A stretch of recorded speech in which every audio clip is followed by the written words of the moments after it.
The Dharma, incomparably profound and exquisite, is rarely met with even in hundreds of thousands of millions of kalpas. We now can see it, hear it, accept and hold it.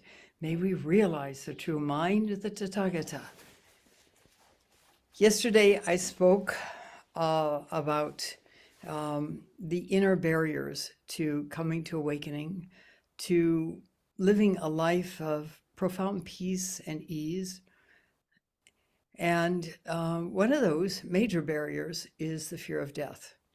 And as you heard yesterday, it is pervasive and it comes in many forms.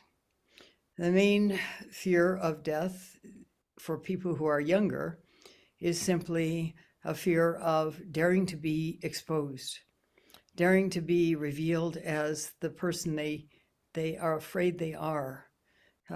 Someone who's not sufficient, someone who's not good enough, someone who's not worthy. This is a pervading sense that many people have. It's almost universal, really. And it comes out of our childhood experiences. It's simple for children to get concerned, anxious in environments, and particularly if there's any strife in the household or any loss in the household.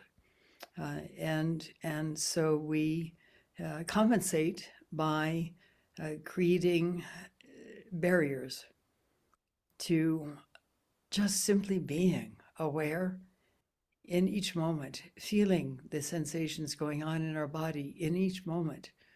And so we live a life of imprisonment, really, in our own prison. The invisible walls we have created, the structure we have erected in order to give us the appearance, inwardly at least, of being a little bit more safe, a little bit more protected. And yet it's not. It's a hollow image.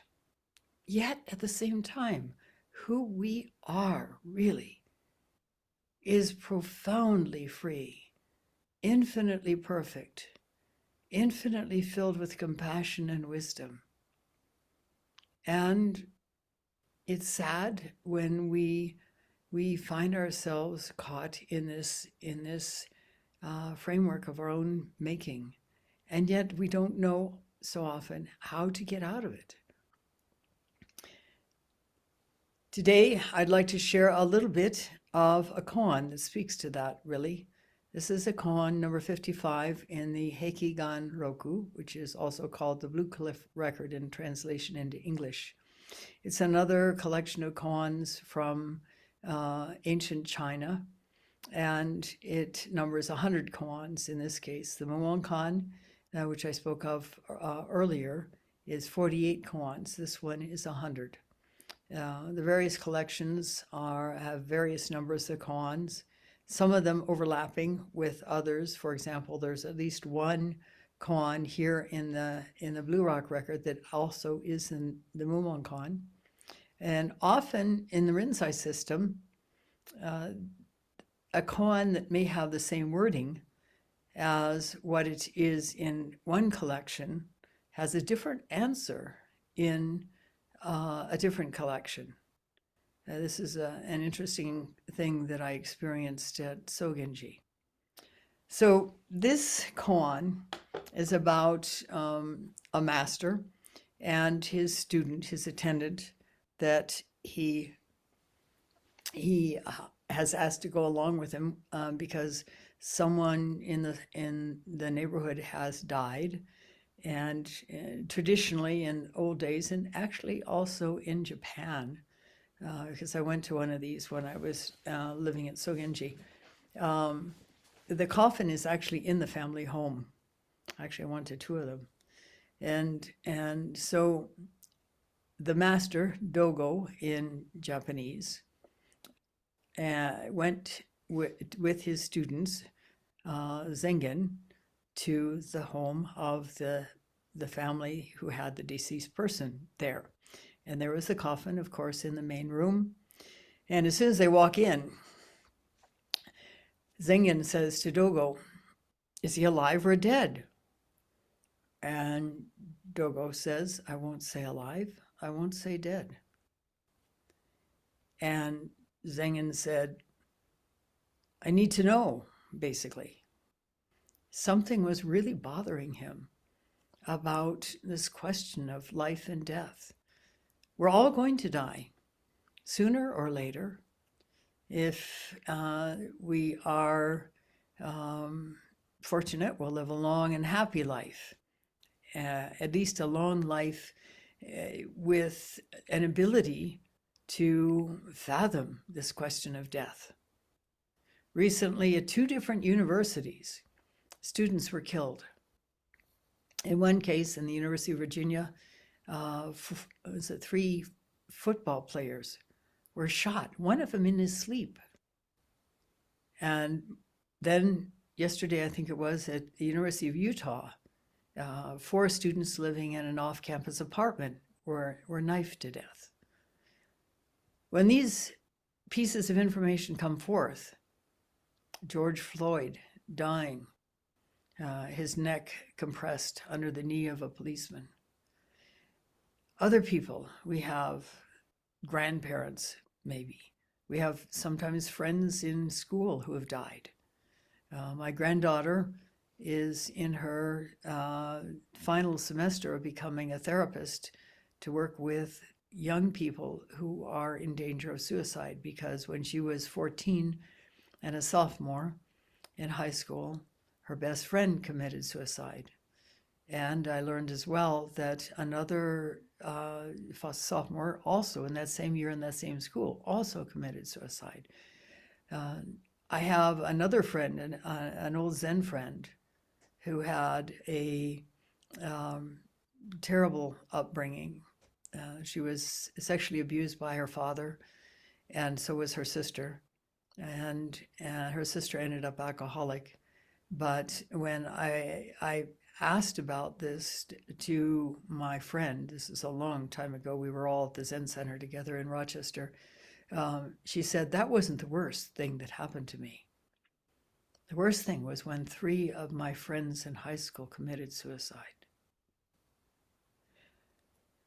When I first came to Zen, my life had crashed and burned, basically, in one expression.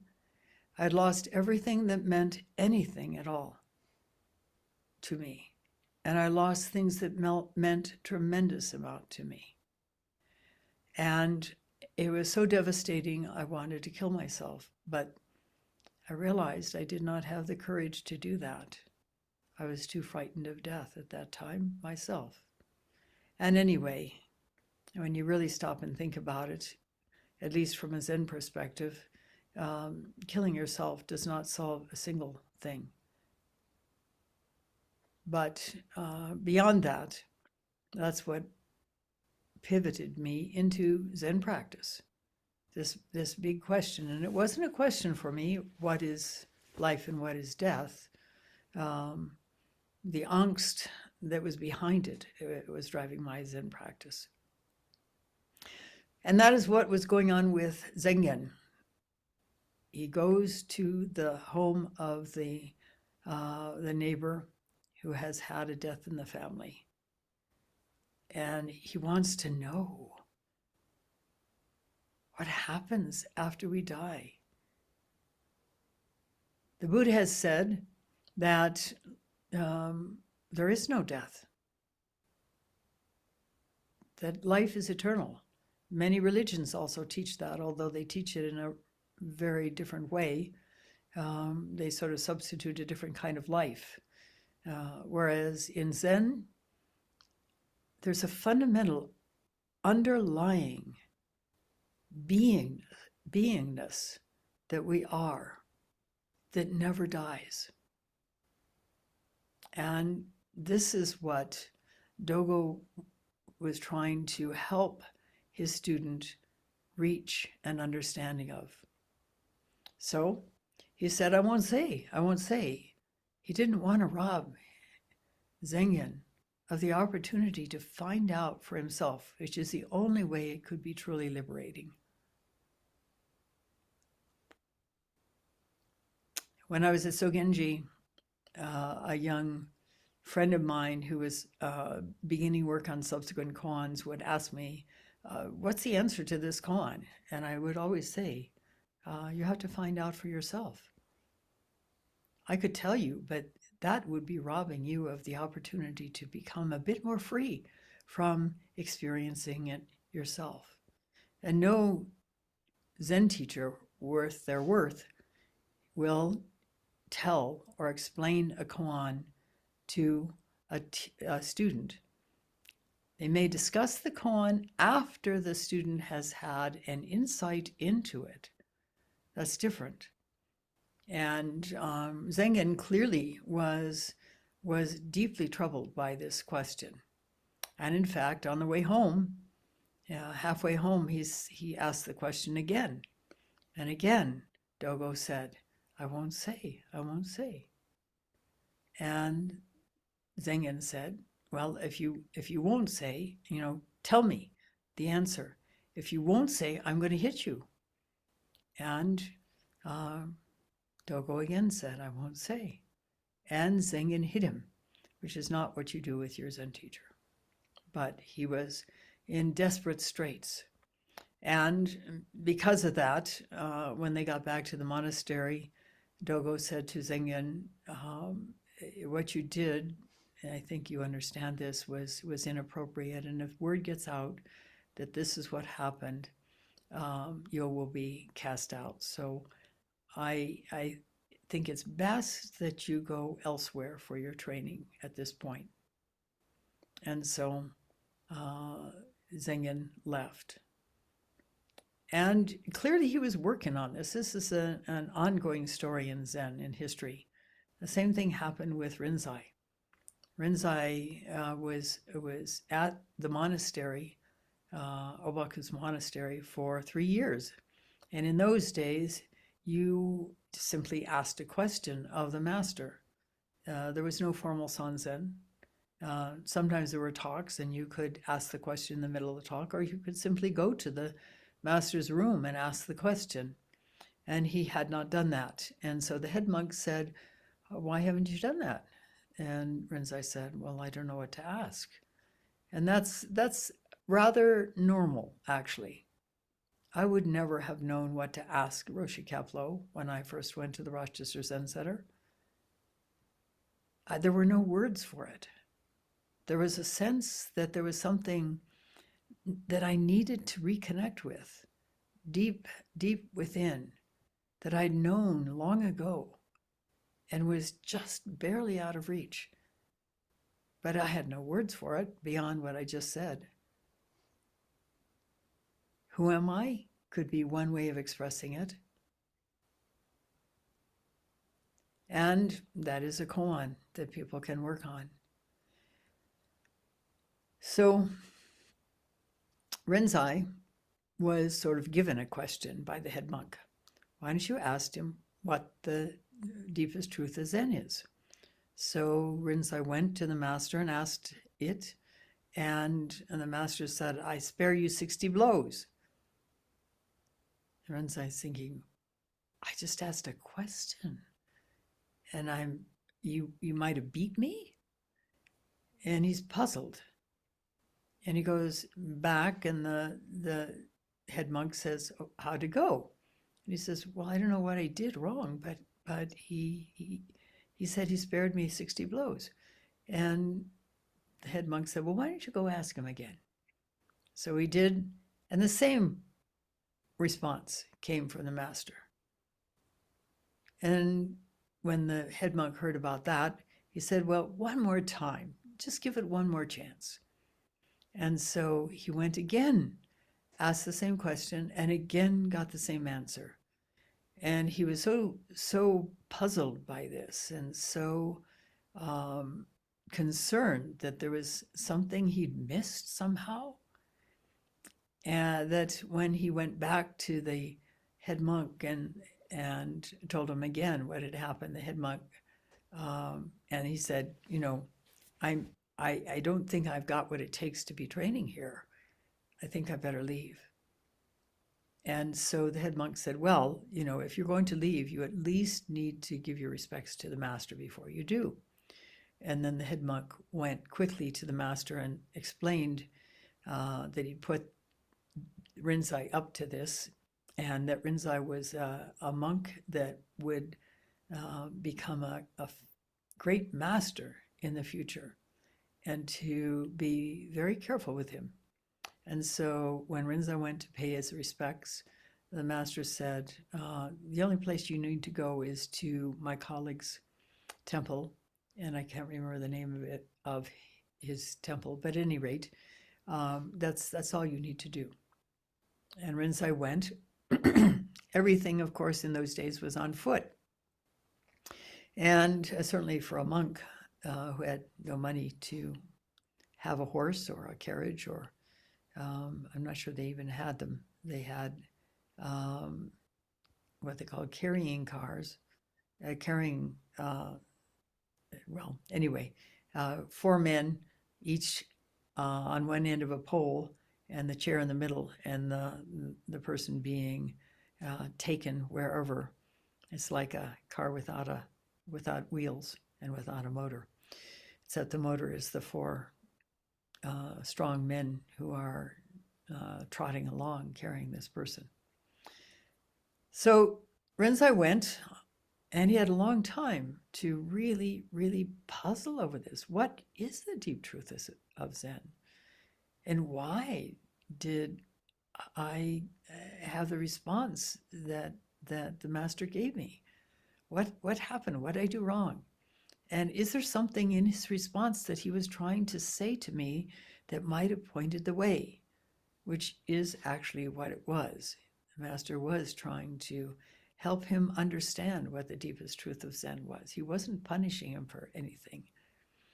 And he went to the other master, told what was happening, and I'll just cut the story short here and say that he had a sudden awakening, and then went back to the original monastery and eventually became Obaku's Dharma successor.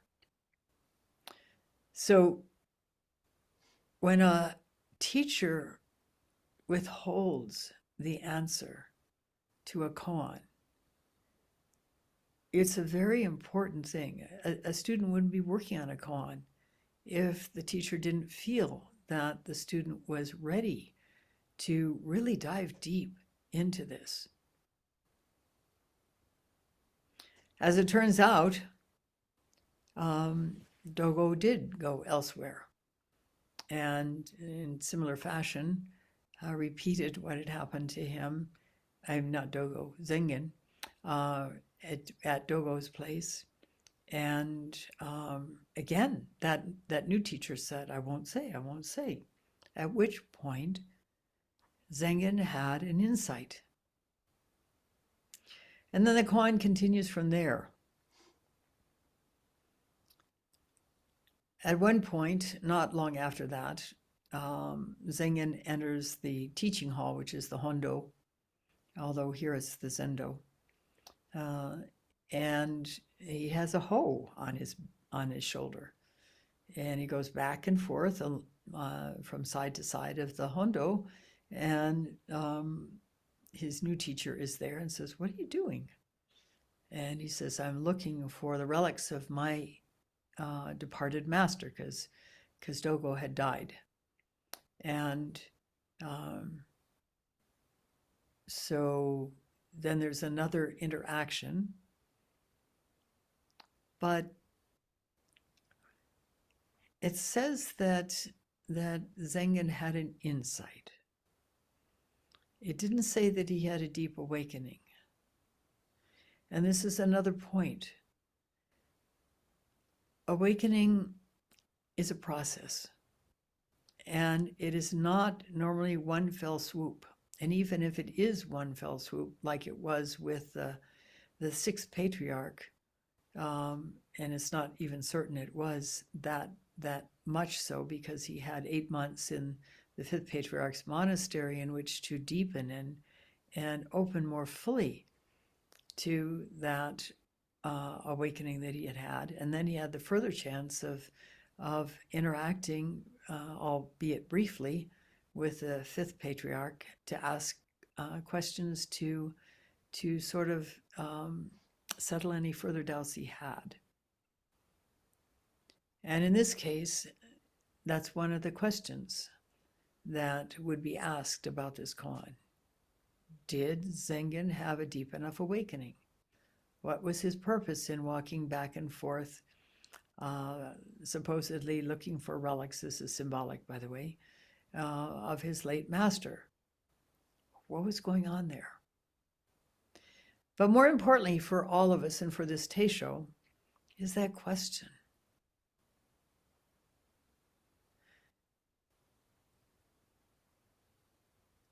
There's another side story in the commentary. There are 6 enlightened Dharma sisters who are walking through the forest of corpses. And actually, there is such a place in Japan where people have gone to commit suicide. But at any rate, one of the sisters asks the rest, pointing to a corpse, and says, the corpse is here, but where has the person gone?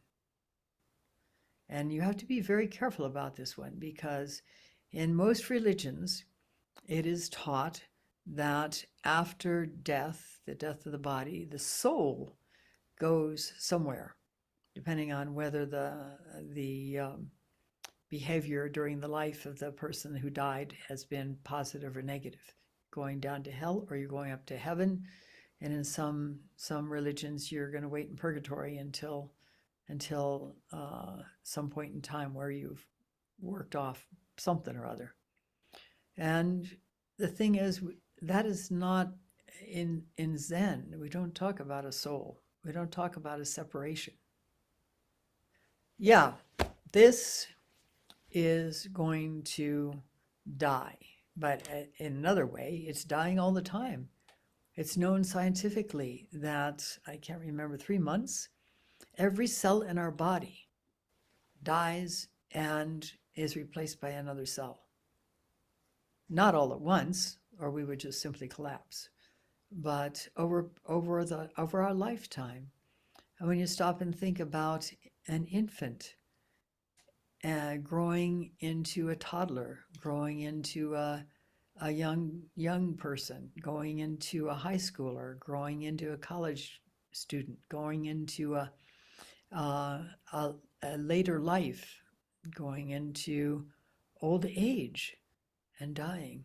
How transformative. Who is to say that death is not another aspect of that transformation? But again, the most important thing is to use this question about death as a Dharma gate, as they're called, an opportunity to really dive into that, the sensations, the perplexity, not the intellectual questioning, but the bodily questioning of what does it mean to die? When we're embarrassed, we're dying briefly. When we get angry, when we get sad, when we go through different mind states, we're dying to the last one. What is death? What is dying? The more we can give ourselves to this deep, profound question, the more free we will ultimately become. And at the end, the more work we have done while we have a chance to do this work, the more free we will be simply to let go the last breath. There are many stories of the Zen masters who simply breathe their last, and with no struggle, with no anxiety, with no fear, simply letting go. This is what moved me to find out what these Zen masters understood that I hadn't, that I was so afraid of dying. And this is something that every one of us can do. We just really have to walk in, make friends with the fear of walking in, and explore through our bodies these questions that are beyond words and cannot be answered in words, and that offer, if we go deeply enough into them, the amazing freedom that we sense is there. And that sense is accurate. Zazen goes a long way. It offers us the tools through which to reach this freedom. The teachings express that our innate beingness is this innate freedom, this innate compassion, this innate wisdom, this transparency that has nothing attached to it, nothing stuck in it.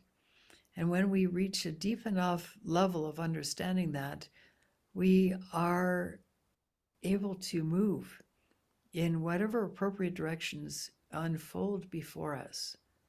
And they will be understood as appropriate, naturally, without words, without anybody telling us.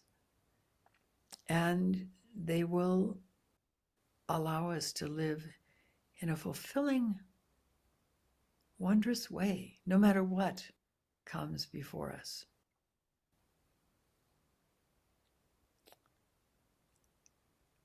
Dive in.